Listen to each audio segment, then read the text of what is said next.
I am Benita Olivier and I'm going to give you some insight into the clinical value of the STAR Excursion Balance Test. Who am I? I am an associate professor at the University of the Witwatersrand, South Africa. I have a special interest in the prevention of sports injury and musculoskeletal dysfunction within the context of human motion analysis. The largest chunk of my passion goes into injury prevention in cricket, but I also publish in the areas of general sports injury prevention and prevention of musculoskeletal dysfunction. I started my academic career in 2008 at the age of 26. In 2010, I started my PhD, and in the next 3 years, I had 2 babies in combination with a PhD, which increased my age incalculably.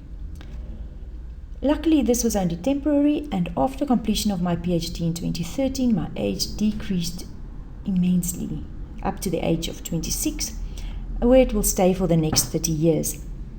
Okay, now let's get back to business.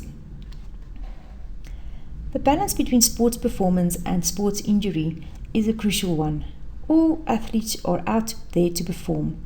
That is what their chosen sport requires of them. Whether it is to scrum hard in rugby or to bowl fast in cricket, performance is the number one goal. However, in the background there is one little challenge which has the ability to mess with the most ambitious athlete's best intention, and that is injury. There should be a balance between the need for sports performance enhancement and injury prevention.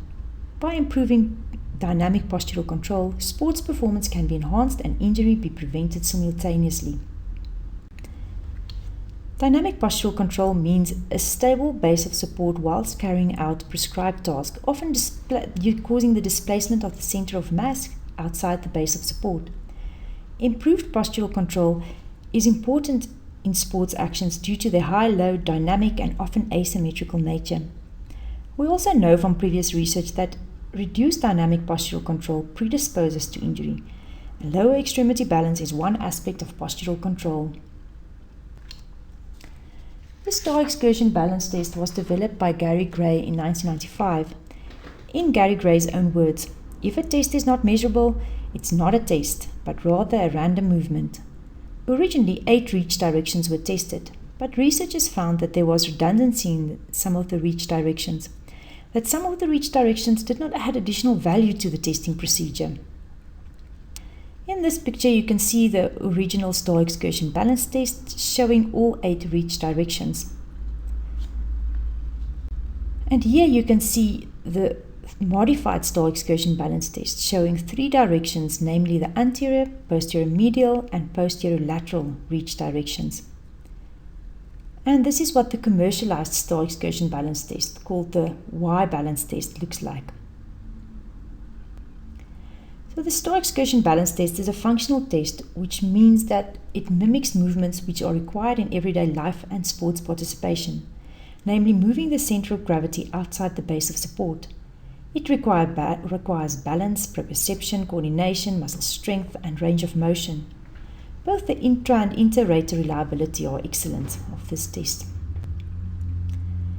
You can buy the Y Balance Test kit from functionalmovement.com.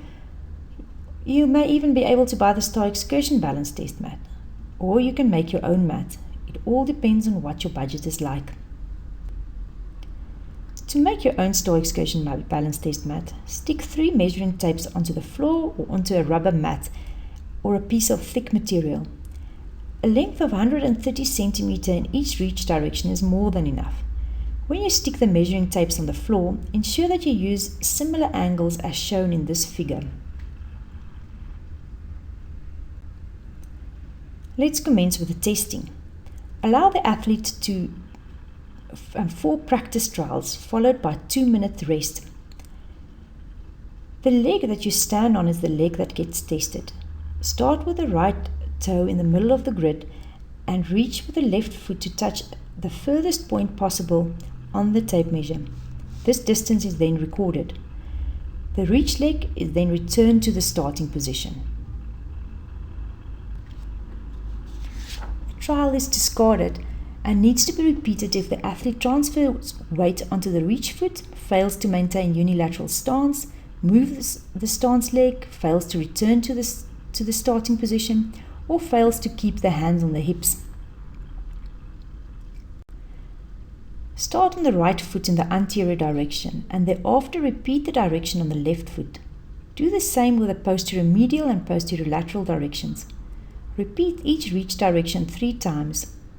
For research purposes, it's preferable to randomize reach directions and sides.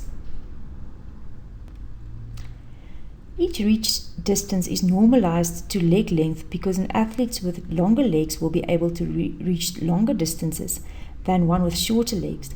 Normalizing leg length allows us for comparison between different athletes. To measure leg length, let the athlete lie supine. Let him or her bridge once. This is just to avoid the pelvis to lie in an oblique position. We want the pelvis in a straight position. Measure the distance from the anterior superior iliac spine to the medial malleoli. For valid comparison, it's always best to do the testing on the same day, at the same time of the day. It is important to ask the athlete to keep the hands on the hips because one can effectively use the upper limbs to aid in maintaining balance. The model in the video is performing the anterior reach while standing on the left leg, and you can see that he is lightly touching a point as far as possible from the center of the grid, whereafter he returns to the starting position. He's now reaching in the posterior medial direction and now in the posterior lateral direction.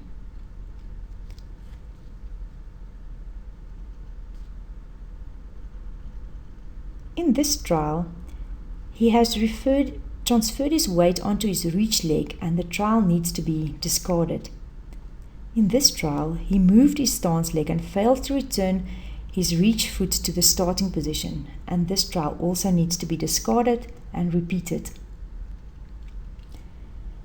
A few of the studies describe the foot position with the heel at the center of the grid when reaching posterior medially and posterior laterally, as you can see in figures 2 and 3.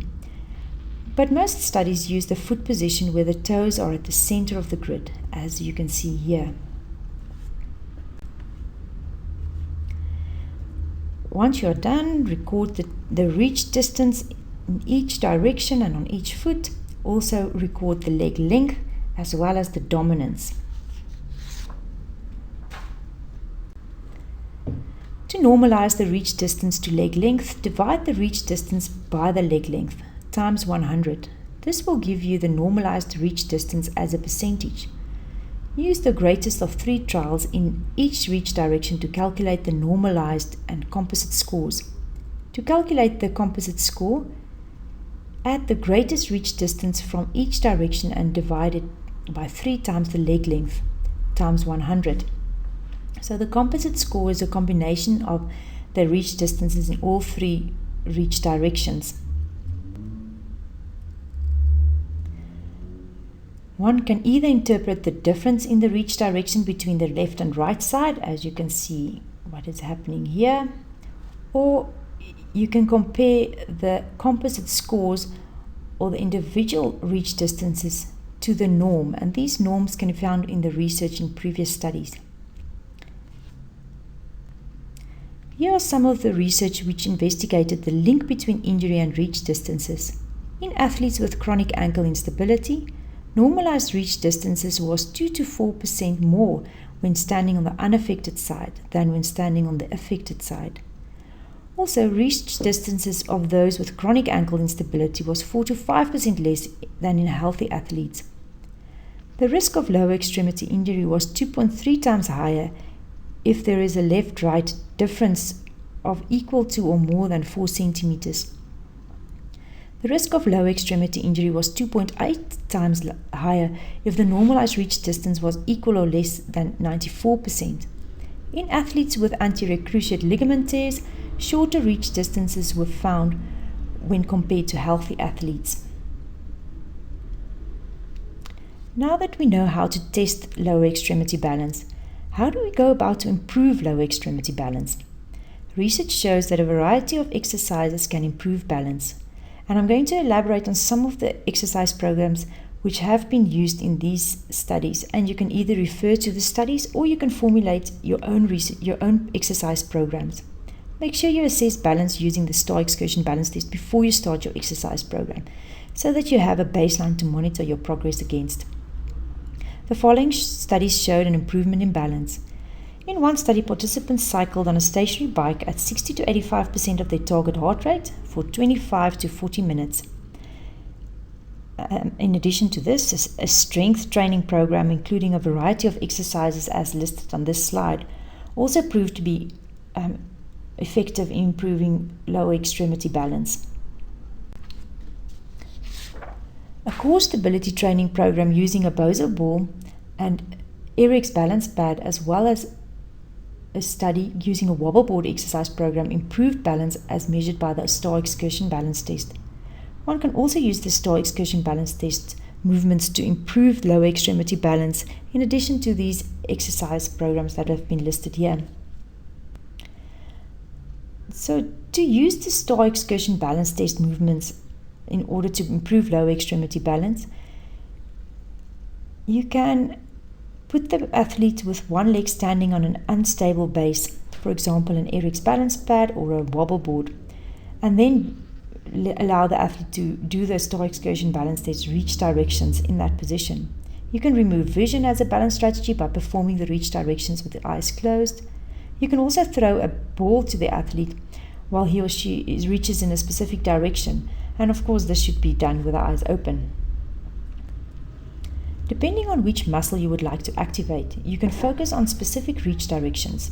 Of course, you get muscle contractions in all directions, but in some directions certain muscles are activated better than others. In the anterior reach directions, vastus medialis oblique and vastus lateralis is activated quite significantly.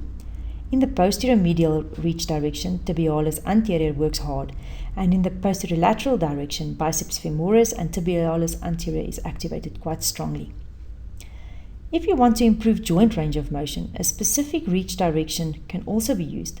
The anterior reach direction requires a lot of ankle dorsiflexion, while knee flexion is quite significant when doing the posterior medial reach direction.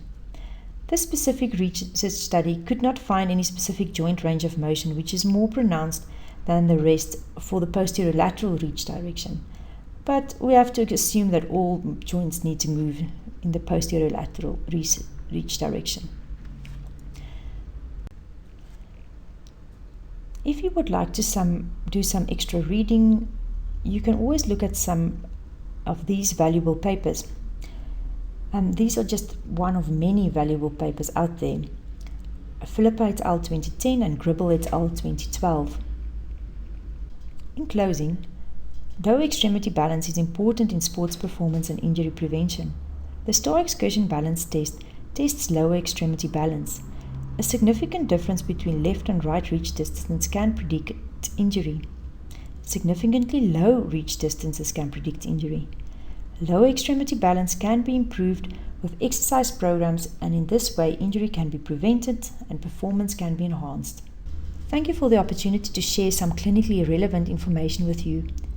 Be on the lookout for our ebook called Keeping the Balance: Enhance Sports Performance and Prevent Injury.